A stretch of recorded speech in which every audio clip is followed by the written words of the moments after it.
கடவுள் எப்ப நம்ம கிட்ட வருவாரு தெரியுமா? நம்ம பல துரோகங்கள், பல அவமானங்கள், பல கஷ்டங்கள், என்னடா வாழ்க்கை இது அப்படின்னு தோணும். இந்த வாழ்க்கை தேவையில்லை, என்னை ஏன் படைச்ச அப்படின்னு ஒரு கொஸ்டினை போய் நம்ம அவர்கிட்ட கேட்போம். அப்பதான் அவரு நான் இருக்கேன், நான் உன்னை பாத்துக்கிறேன் அப்படின்னு சொல்லுவாரு.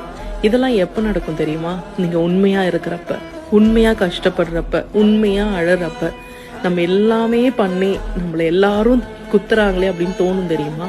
அப்பதான் கடவுள் அந்த இடத்துல நம்ம கையை பிடிச்சிக்குவார். நான் இருக்கேன், இதுக்கப்புறம் உனக்கு எந்த கஷ்டம் வந்தாலும் நான் பார்த்துக்கிறேன் அப்படின்னு சொல்லுவார்.